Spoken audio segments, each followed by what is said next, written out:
Olá, pessoal, bem-vindos. A nossa aula de hoje é uma revisão, um preparo fundamental para a prova. Nós vamos seguir a trajetória de um conceito que hoje em dia parece muito óbvio, mas que tem uma história complexa: o conceito de verdade histórica. E para começar, vamos partir de uma pergunta que é, na verdade, o fio condutor de toda a nossa discussão. Afinal, quem é o dono da verdade? Essa é uma pergunta que filósofos, historiadores e pensadores vêm se fazendo há séculos, e a gente vai tentar entender como as respostas para ela foram mudando ao longo do tempo. Bom, aqui está o nosso roteiro de viagem. Nós vamos seguir um caminho bem cronológico, bem claro, para entender exatamente como a própria definição de verdade foi se transformando. Essa linha do tempo aqui dá um panorama geral, um sobrevoo das grandes viradas que a gente vai analisar, desde o momento em que a história nasce como uma investigação lógica, até o ponto em que ela mesma é colocada em xeque.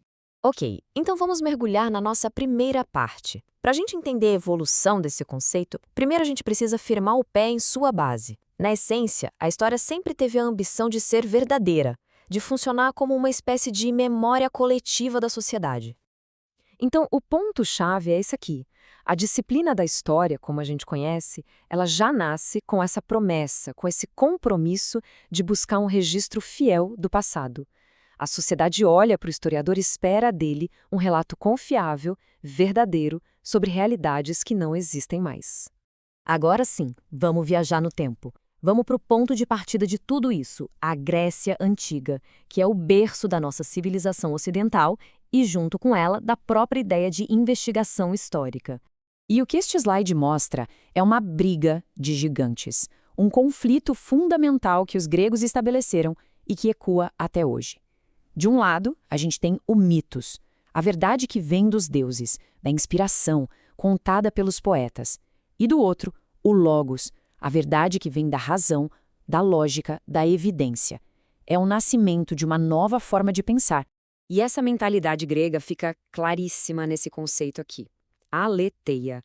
Olha que interessante. A palavra para verdade significava não esquecimento, descobrir, desvelar.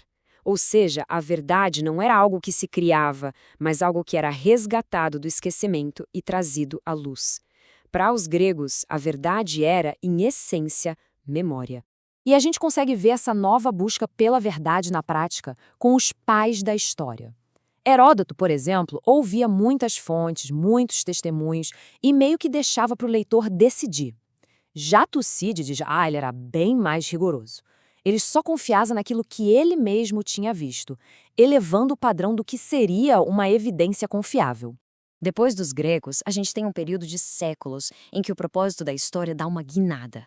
Ela deixa de ser uma investigação pura para se tornar uma ferramenta prática. Vamos entender como. Essa frase famosa aqui, Historia magistra vitae est, atribuída ao orador romano Cícero, resume perfeitamente o espírito da época. A história não era mais uma ciência em busca do passado, mas sim a grande mestra da vida, uma fonte de lições práticas.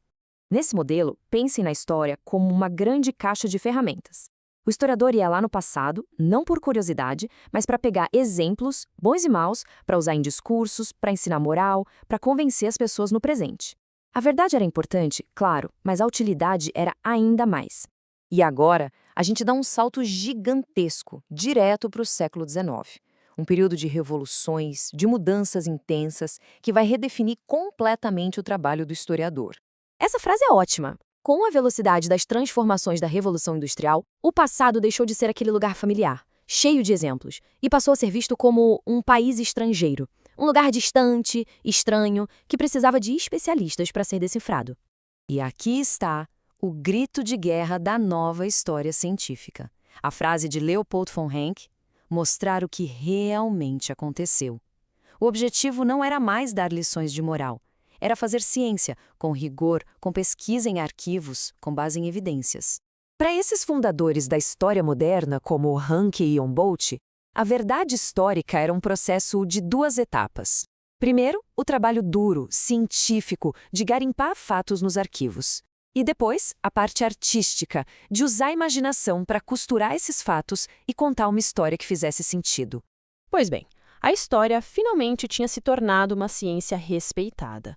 até que o século XX chegou para bagunçar o coreto e questionar se essa verdade tão objetiva era realmente possível. Essa pintura do Magritte é a imagem perfeita para a gente entender o giro linguístico. Ele pinta um cachimbo e escreve embaixo: isto não é um cachimbo. E ele está certo. É a imagem de um cachimbo. E a história? É o passado ou a representação do passado? Essa é a grande questão. E essa frase do Hayden White é uma bomba. O que ele está dizendo é que o historiador não é um detetive que simplesmente encontra os fatos. Não, ele constrói os fatos, a partir das perguntas que ele faz, da linguagem que ele usa. Isso muda tudo. E isso, claro, gerou um debate acalorado. De um lado, pensadores como Ankersmith diziam: a história é literatura, é um texto, vamos analisar a linguagem. Do outro, gente como Zagorin defendia: não, a história é uma ciência e nosso dever é buscar a verdade sobre um passado que realmente existiu. E esse debate abriu a porteira para outras críticas. Pensadores começaram a perguntar: ok, mas e a ideologia? E a subjetividade do historiador? E outros, a partir da crítica ao colonialismo, questionaram: essa verdade universal não seria, na verdade, a verdade do colonizador europeu, que silenciou todas as outras? Então, para a gente amarrar tudo, a grande conclusão da nossa aula é esta: a verdade histórica não é um conceito eterno, parado no tempo. Ela mesma tem uma história, cheia de reviravoltas, de rupturas e de debates. E eu encerro com essa provocação para vocês levarem para a prova e para a vida. Se a gente aceita que a verdade histórica é, em alguma medida, uma construção, isso significa que qualquer versão da história vale? Que tudo é relativo? Esse é, talvez, o maior desafio que a gente enfrenta hoje. Pensem nisso.